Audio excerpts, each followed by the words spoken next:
Obi Cubana and others thinks that keeping silent when their people are being killed will make Fulani to place value on them. I know that Obi Cubana will be very surprised to have received such invitation from Fulani because you are synergizing with our Fulani. You want to have a good relationship with them. You want to have a good level playing ground with them so that your business will strive. Then you are underestimating what a Fulani man can do. Allene Onyema has been preaching one Nigeria. How are they treating you? How is Fulani treating you today? You guys are underrating the Fulani people. You don't know what they can do. I don't know what you people call a great man or the definition of a great man. But in my own definition, Obi Cubana is not a great man. E-Money is not a great man. Joey Zazi is not a great man. Allene Onyema is not and can never be a great man. Adeze is not a great man. And many of them, all your billionaires, they are not great men. They are not close to greatness. They don't have any business with greatness. I place value on Chinwe Telago more than those people that you value so much. I place value on Ugeze, J. Ugeze, more than all these people that you love so much. Do you think that greatness is all about going to your village and sharing 2 million naira to the villagers? Do you think that is greatness? Do you think that greatness is by going to your village to share money to the people? That is not greatness. A great man doesn't keep silent when his people are being butchered and killed. Those people that you have been giving 2 million naira, do you know if they are still alive? You can't be a great man when your community is under siege. There is nothing like greatness in your DNA when your community is under siege. Fulani invaded your community.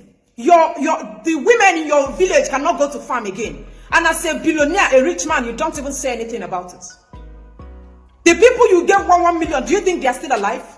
Their foot soldiers are killing them in the east. And you don't say anything because you want to have relationship with Indiawasa. You think because you want to have relationship with Fulani, then you don't talk about your people. And Fulani will accommodate you. They will still put, this is just number 1 episode. More episodes are coming. Where is Ibeto Cement?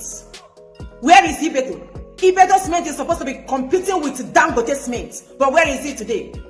Allene Onyema have cried. He can't cry again. He's now shouting one Nigeria.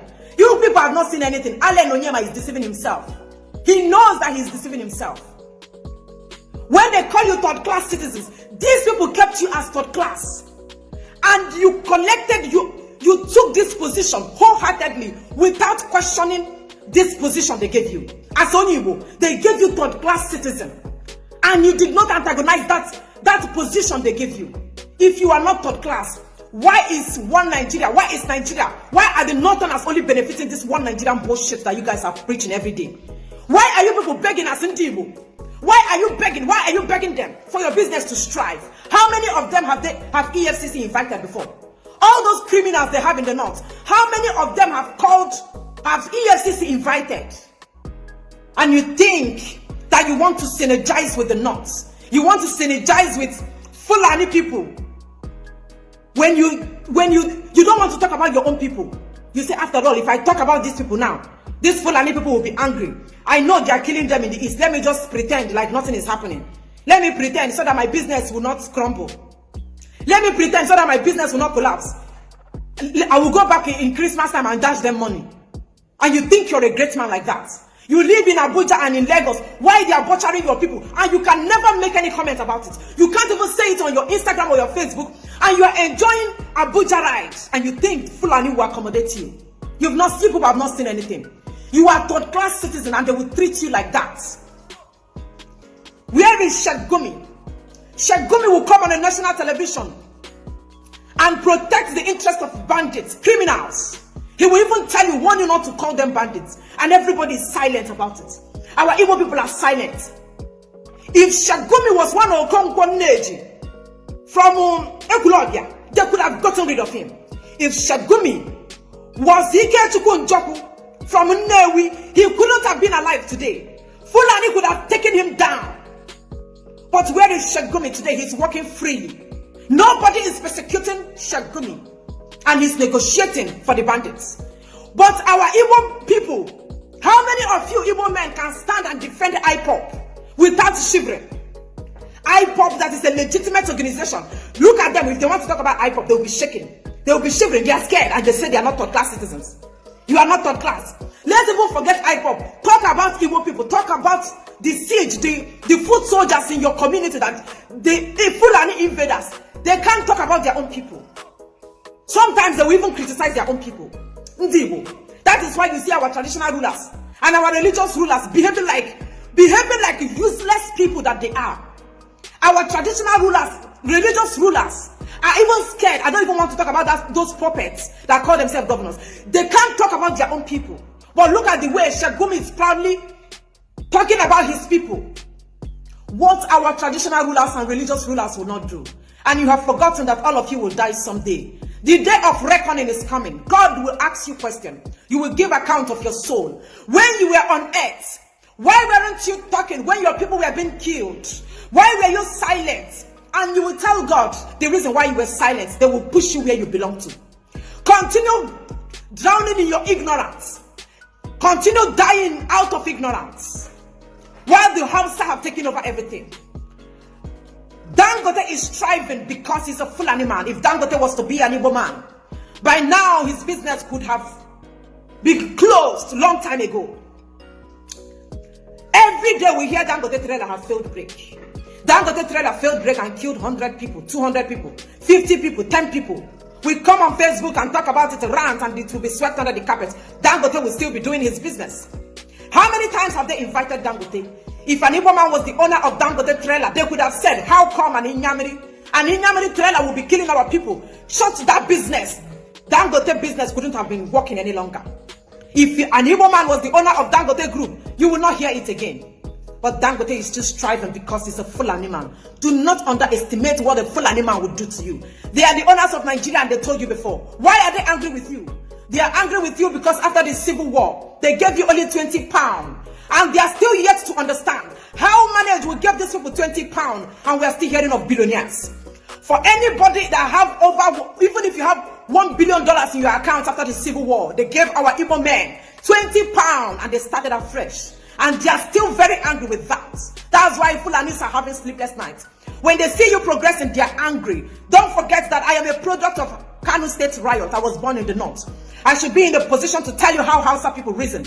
How Fulani reason. They have this hatred in their hearts for you. I've told you these things countless times and you think I'm lying. All these Kanu State riots that you always hear. They did the Kanu riot. They scatter people's property. They did this. What is the cause of the riot? Jealousy. How Fulani is always jealous of Ndibo. How can Igbo people live in the east, come to their place and dominate their place? And they are striving in their business. Their business is moving. They are gaining momentum. They are making headway in everything they are doing. We cannot allow it to happen. The next thing we hear is riots have started. They will start destroying properties. Why were they targeting Ndibo property in the north? Because of that same jealousy.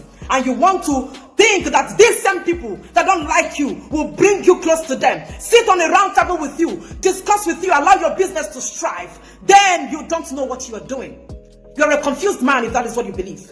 If you think by leaving your people, ignoring your people, just to answer Hausa loyalty, just to be loyal to Hausa, that Hausa will not remember you when it's time. I'm sorry to tell you this, to be Cubana, but they will open your file. Allene Onyema, they will open your file. Where is Beto today?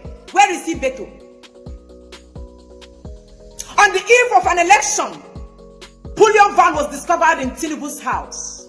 The last time I checked, bullion van can only be seen in commercial banks. The work of a bullion van is to distribute money to all these commercial banks. Tinubu house is not a commercial bank. What is bullion van doing in the house of Tinubu? If it was an Igbo man that owns that bullion van, by now that Igbo man could have been forgotten. He could have been rotting in Kuje prison. But Tinubu is still walking freely because he is not an Igbo man. And you still talk about you are one Nigeria. One Nigeria is just in the mouth. Practically, there is nothing like one Nigeria existing, and you know the truth. I promise you all that I will use the truth and cause you people deaf and dumb. That truth that you don't like to hear. Because you are Africans, you don't know anything. I keep telling you people that your brains are empty. That is why you continue praising people. You continue praising these men, calling them names because they give you 1 million, 2 million. But when you are dying, this man will not come. When you are dying, this man will not walk to these offices. Walk inside these offices and tell them, why are you people killing my people in the East? What is going on in the East? Serious siege. They are killing people. They are foot soldiers. What you, an Igbo man, cannot do in the North. Let's reverse this case. That an Igbo man is the president of Nigeria. An Igbo man dominated everywhere. And that same Igbo man who can take Igbo soldiers, go to the North and be killing Northerners. It will never happen. That is why I call you people third-class citizens. You are nothing but a third-class citizen in Nigeria. You think by keeping quiet, they are going to bring you close to themselves. Why are they angry with you? Because of the civil war. After that civil war, that 20 pounds they gave you and you are still striving in business is giving them heart attack. They are angry. Fulani is angry that they took politics away from you. Ever since they created Nigeria, gave Nigeria independence, they have been at the ends of affair.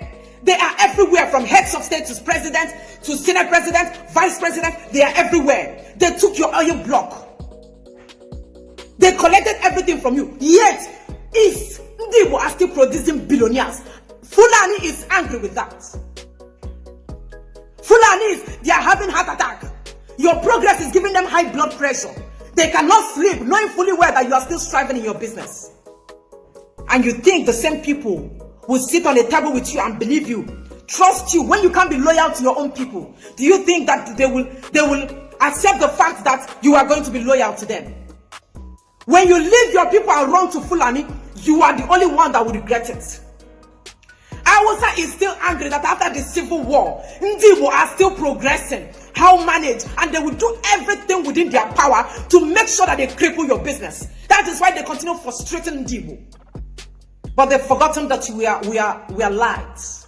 We are children of God. We are sun, you can't cover the sun. We are like star, no matter what, a star will continue shining morning, afternoon, night. If you frustrate us, kill us, we rejuvenate. That is who we are. We don't die. We are like seed. We come every day. We are evergreen. And it pains them that their place is impoverished. That they have all the political posts. And yet they have Alamajiri. Yet their place is nothing to write home about. They are asking, how are we managing? Who is giving us these billions? They don't know we are children of light. Oh, big Cubana, e-money, like I said, Joey Zazi. I can never see you people as great men. The fact that you don't talk about the pains of your people. You are a billionaire and you think that, let me not talk about them. If I talk about them now, it will affect my business. My business might not be working the way it's supposed to be working. When I talk about them, Fulani will not bring me closer to them. Let me just leave them. Highest thing, if I reach home in Christmas, I will give them 1 million. You think you're a great man like that? You are not a great man. You can never be great in my eyes like that. No, I don't see people like you as great men. I can only be a great man when you stand like a man and speak for your people. Why are people running around Nnamdi Kanu? Is he giving them money? Is Nnamdi Kanu dashing people money? He's not dashing anybody money. He's only speaking for the people. How many people can you give 2 million naira, e-money, Obi Cubana, Joey Zazi? How many people, Allene, Onyema, how many people can you give 2 million naira? You can't give everybody 2 million. What the people need is total redemption. Total redemption, that is what they need. Not giving them money. Not giving people peanuts. That is why I keep saying that everybody is selfish. Everybody is playing serious game. Playing games with the lives of the people.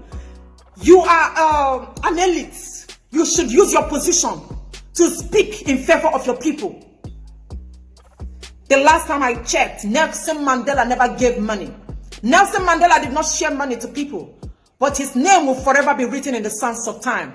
The same thing is applicable to Nnamdi Kanu and many of them.